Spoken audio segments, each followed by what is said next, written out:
fruit with alkaline. Dito lang yan guys sa Pikampa. Dragon fruit na juice mga kanegosyo. Focus lang sa isa. At punesto ni Kuya yung cart niya kung saan maraming tao o kung saan may pera yung mga tao. Eto, kung nagsisimula ka pala magnegosyo, tapusin mo tong video ko, sigurado marami ka matututunan. Kung nagninegosyo ka naman na, malamang isa to sa dahilan kung bakit hindi lumalaki ang negosyo mo. Ako nga pala si Jepoy, isang negosyante. Isa rin akong DJ. Kung kailangan nyo pala ng DJ sa club, sa bar, sa event, message lang kayo dito sa page ko or comment lang kayo. Paano kumikita or bakit mas kumikita pa yung tulad ni Kuya na focus lang sa dragon fruit na juice at wala nang kasamang ibang flavor mga kanegosyo? Kwento ko lang mga kanegosyo. Nung 2015, 10 years ago, naitayo ko yung sari-sari store ko malapit sa school kung saan ako graduate ng college. Hindi ko pa alam yung mga focus in one. Hindi ko alam na ang sari-sari store, hindi natin may scale up sa level 2 business model habang buhay kang reseller sa sari-sari store. Pag lumaki ang sari-sari store, never magiging grocery store. Dahil magkaiba ang business model ng sari-sari store at grocery store mga kanegosyo. Bakit mas kumikita pa yung nakapokus lang sa isa? Dragon fruit na juice lang yung tinda. Tulad ni Kuya. At punesto niya to kung saan yung mga tao maraming pera. Halimbawa, punesto niya to sa P-Campus ata, sabi niya,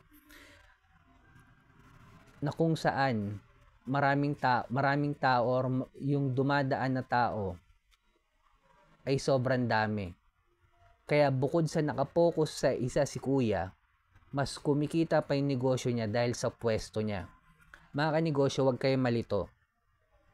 Kahit nakapokus in one ka, pero pag ang pwesto mo mali, possible na malugi ka pa rin. Dahil wala namang market dyan or nagtitipid yung mga tao kahit nakapokus ka pa rin sa isa. Focus in one, hanapin yung community ng mayaman, i-scale up yung negosyo natin sa level 2 business model. Ngayon mga kanegosyo, kailangan na natin gumawa ng original content. Dahil sa pag-original content, dun makikilala ang negosyo natin. At ano ba advantage kapag nakapokus ka lang sa isa mga kanegosyo? Kapag nakapokus ka lang sa isa, una, lahat ng marketing material mo, lahat tungkol lang sa dragon fruit na juice. Pangalawa, hindi ka hirap ma-identify ng customer mo kung ano ba yung tinitinda mo. Hindi ang dami mong tinda na may dragon fruit ka na, meron ka pang may piniprito ka pang sisig. Kung juice, dragon fruit juice lang yung tinitinda mo, focus ka lang dyan at palupitin mo yan mga kanegosyo. Ang importante sa negosyo, yung repeat customer mga kanegosyo. At sa pagsisimula ng pagninegosyo, napaka-importante ng repeat customer. Doon mo malalaman kung kumikita ba yung negosyo mo o hindi. Palupitin yung negosyo natin na nakapokus lang sa isa. Hanapin yung market ng mayaman. Pangatlo, kailangan na natin gumawa ng original content. Mapapansin nyo, karamihan ng mga negosyong kumikita, puro gumagawa ng original content. Pansin nyo naman, halimbawa, example na lang si Diwata Pares. Although maraming galit kay Diwata, pero nagsimula si Diwata mga kanegosyo paggawa ng original content. Yan po yung totoo dyan. Doon siya nakilala sa original content. Kaya kung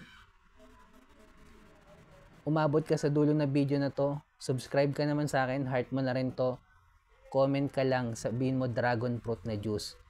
At bilang negosyante, kung nakakaranas tayo ng pagsubok or struggle, huwag natin kalimutan mag-pray kahit anong religion natin. Ingat tayong lahat.